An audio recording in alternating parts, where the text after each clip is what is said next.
અમારી ચેનલને સબસ્ક્રાઇબ કરો અને બાજુમાં આપેલા બેલના નિશાન પર ક્લિક કરો.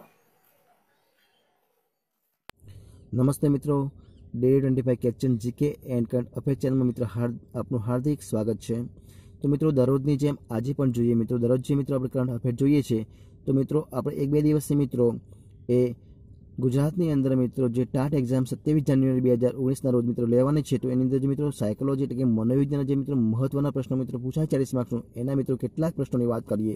તો મિત્રો તમે આ મારો વિડીયો ખાસ જોવાનું મિત્રો ભૂલતા નહીં, અને જોયા પછી મિત્રો એને સબસ્ક્રાઇબ કરવાનું તો મિત્રો સહેજ પણ ભૂલતા નહીં. તો મિત્રો જોઈએ કેટલાક મહત્વના જે પરીક્ષામાં પૂછાય એવા પ્રશ્નો મિત્રો.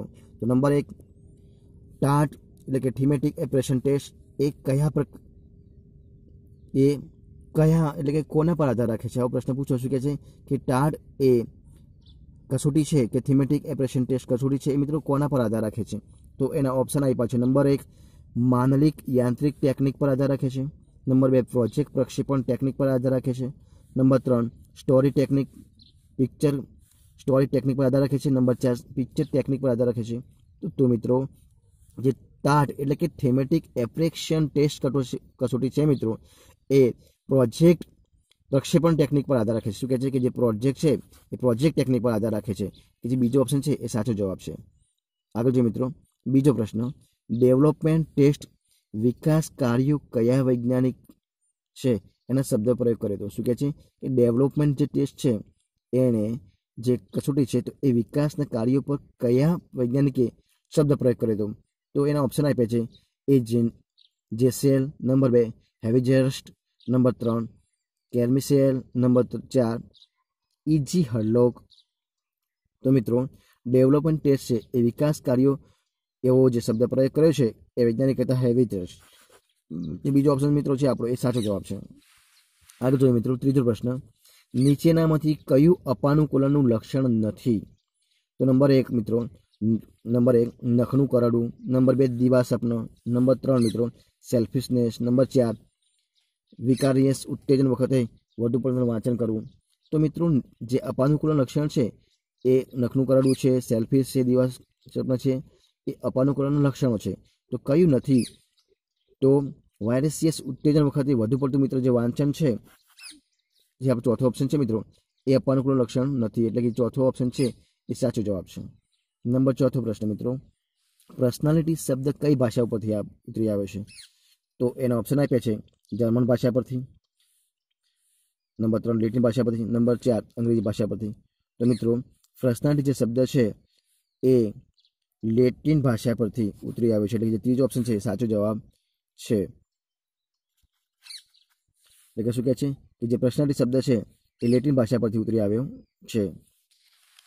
આગળ જોઈએ મિત્રો, 5મો પ્રશ્ન, ઇન બ્લોક ટેસ્ટનો સૌ પ્રથમ ઉપયોગ કોણે કર્યો હતો? તો એના ઓપ્શન છે. Number 1 Galton, number 2 Rorschach, number 3 Allport, number 4 Freud. તો મિત્રો ઇનબોક જે ટેસ્ટ છે એનો સૌપ્રથમ જો ઉપયોગ કર્યો હોય તો એ રોસાર્સે કર્યો હતો, કે જે બીજો ઓપ્શન છે સાચો જવાબ છે. નંબર 6, શું કહે છે કે અંધકારમય જગ્યાએથી વ્યક્તિ ડરે એવા ડરને શું કહે છે? યુરોફોબિયા, નંબર 2 એગ્રોફોબિયા, નંબર 3 ક્લાસ્ટ્રોફોબિયા, નંબર 4 મેસોફોલિયા.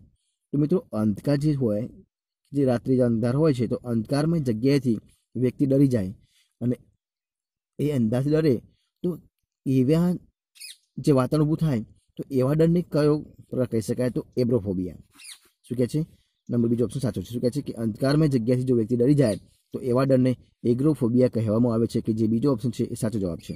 આગળ જોઈએ મિત્રો, 7મો પ્રશ્ન, કપિલ મુનિની દ્રષ્ટિએ વ્યક્તિના પ્રકારો કયા છે? તો નંબર 1 ઓપ્શન આપ્યા છે.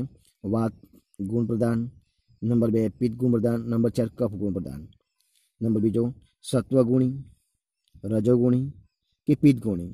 નંબર 3 આશાવાદી, ક્રોધી, ઉદાસીન કે મંદ. નંબર 4 હોર્સપોસ્ટ, શક્તિહીન, ગોળમટોળ કે સ્થિરપણું. તો મિત્રો કપિલ મુનિની દ્રષ્ટિએ વ્યક્તિના પ્રકારો આપ્યા છે.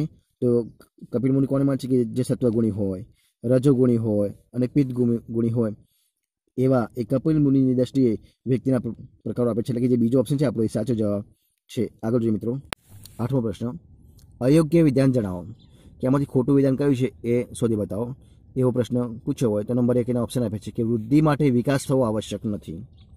આગળ જોઈએ, વૃદ્ધિમાં પણ થઈ શકે છે.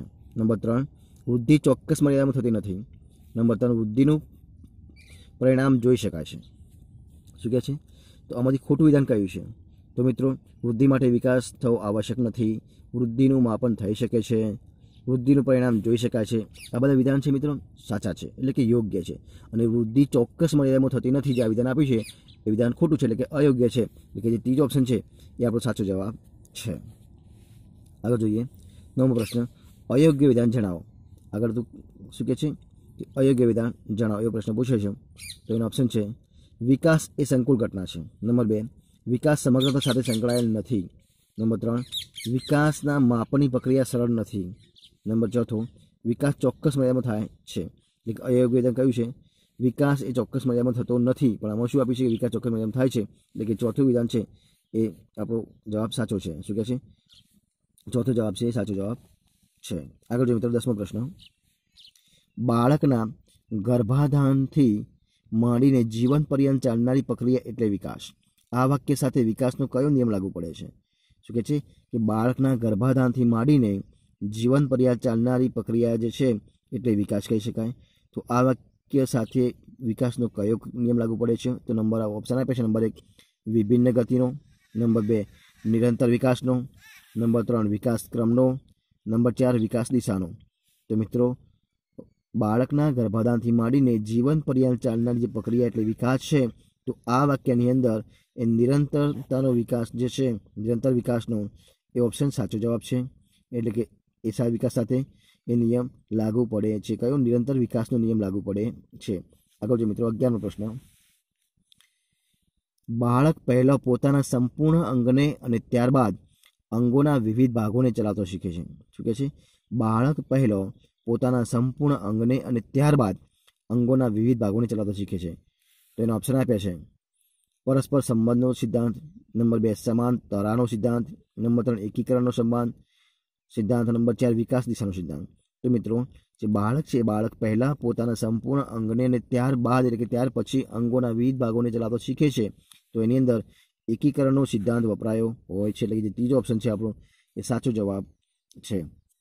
આગળ જુઓ મિત્રો, 12મો પ્રશ્ન, ગેલ્ટનના મત અનુસાર વ્યક્તિની મહાનતાનું કારણ કયું છે?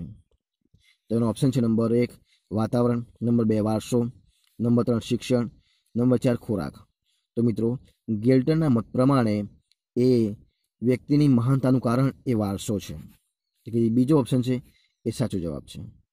આગળ જોઈએ મિત્રો, 13મો પ્રશ્ન, કઈ અવસ્થામાં વ્યક્તિની મહત્વકાંક્ષાઓ મહોરી ઉઠે છે અને સપનોના મહેલ રચે છે? શું કહે છે કે વ્યક્તિની એવી કઈ અવસ્થા હોય છે કે એની મહત્વકાંક્ષાઓ એટલે કે જેના વિચારો હોય છે બહુ ઊંચે ઉઠી જાય છે અને મોટા મોટા સપનાઓમાં એ ખોઈ જાય છે? તો એના ઓપ્શન આપે છે શૈશવ અવસ્થા હોય, નંબર 2, કિશોરાવસ્થા હોય, નંબર 3, તરુણાવસ્થા હોય કે નંબર 4, યુવાવસ્થા. તો મિત્રો, તરુણાવસ્થા એક એવી અવસ્થા છે કે એની અંદર વ્યક્તિ એની મહત્વાકાંક્ષાઓ છે મોરી ઉઠે છે અને સપનાના મહેલ રચવા લાગે છે. એટલે કે ત્રીજો ઓપ્શન છે આપણો સાચો જવાબ છે. આગળ જોઈએ મિત્રો, 14મો પ્રશ્ન, વિકાસની અવસ્થાનો સાચો ક્રમ કયો છે? તો એના ઓપ્શન આપ્યા છે નંબર 1, ગર્ભાવસ્થા, કિશોરાવસ્થા, શૈશવાવસ્થા કે તરુણાવસ્થા. નંબર 2, ગર્ભાવસ્થા, શૈશવાવસ્થા, તરુણાવસ્થા, કિશોરાવસ્થા. નંબર 3, ગર્ભાવસ્થા, શૈશવાવસ્થા, યુવાવસ્થા કે તરુણાવસ્થા. નંબર 4, ગર્ભાવસ્થા, શૈશવાવસ્થા, કિશોરાવસ્થા કે તરુણાવસ્થા. તો મિત્રો, વિકાસની સાચી અવસ્થા છે એ સૌપ્રથમ ગર્ભાવસ્થા આવે, એના પછી શૈશવાવસ્થા આવે, પછી કિશોરાવસ્થા આવે અને છેલ્લે તરુણાવસ્થા આવે. એટલે કે મિત્રો, જે ચોથો ઓપ્શન છે આપણો એ સાચો જવાબ છે. શું કહે છે કે સૌપ્રથમ ગર્ભાવસ્થા આવે વિકાસમાં, ત્યારબાદ શૈશવાવસ્થા આવે, ત્યારબાદ કિશોરાવસ્થા આવે અને છેલ્લે તરુણાવસ્થા આવે. એટલે કે જે ચોથો ઓપ્શન છે એ સાચો જવાબ છે. આગળ જો મિત્રો, 15મો પ્રશ્ન, વ્યક્તિ સામાજિક સલામતી કયા વર્ષગાળામાં શોધે છે? શું કહે છે કે વ્યક્તિ સામાજિક સલામતી કયા વર્ષગાળામાં શોધે છે? તો એના ઓપ્શન આપે છે નંબર 1, 40 થી 60 વર્ષની ઉંમરમાં. નંબર 2, 60 થી ઉપરની વર્ષમાં. નંબર 11 થી 20 વર્ષની ઉંમરમાં. નંબર 4, 20 થી 40 વર્ષની ઉંમરમાં. તો મિત્રો, વ્યક્તિ સામાજિક સલામતી જે હોય એ 40 થી 60 વર્ષની ઉંમરે એ સામાજિક સલામતી શોધે છે, કારણ કે એને સમાજમાં રહેવાનું હોય છે અને સમાજનો કોઈ પ્રકારનો ડર હોય છે, એટલે જે સામાજિક જે સલામતી હોય છે એ વ્યક્તિ 40 થી 60 વર્ષની ઉંમરમાં શોધે છે. આગળ જોઈએ મિત્રો 16મો પ્રશ્ન, કયો કિશોરાવસ્થાનો ગાળો યોગ્ય ગણાય છે? તો નંબર 1 2 થી 16 વર્ષ, 2 થી 6 વર્ષ, નંબર 2 4 થી 10 વર્ષ, નંબર 3 6 થી 12 વર્ષ, નંબર 4 11 થી 19 વર્ષ. તો મિત્રો કિશોરાવસ્થાનો જે ગાળો છે એ ગાળો 6 થી 12 વર્ષની ઉંમરમાં ગણાય. જે ત્રીજો ઓપ્શન છે એ સાચો જવાબ છે. આગળ જોઈએ 17મો પ્રશ્ન, ગેસ્ટાલ્ટ શબ્દનો અર્થ શું થાય? તો એના ઓપ્શન આપે છે ખૂબ નાનો ભાગ, નંબર 2 મનોવૈજ્ઞાનિક છે, નંબર 3 સમગ્રપણું, નંબર 4 આંશિક.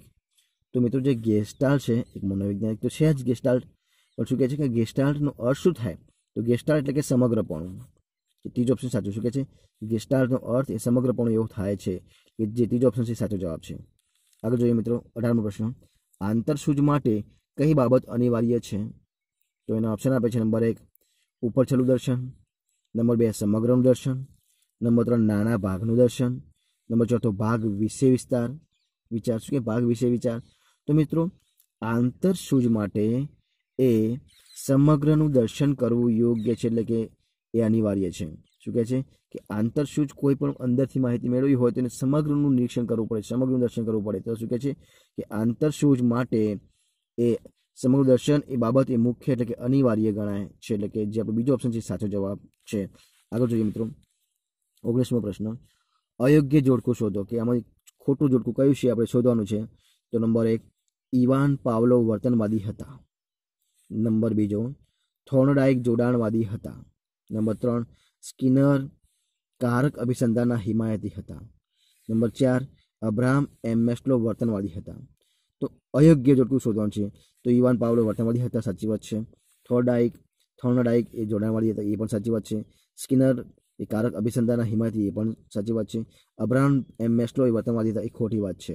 શું કહે છે કે જે ચોથો ઓપ્શન છે એ અયોગ્ય વિધાન છે, એટલે કે અબ્રાહમ મેસ્લો એ વર્તનવાદી હતા, એ વિધાન અયોગ્ય છે.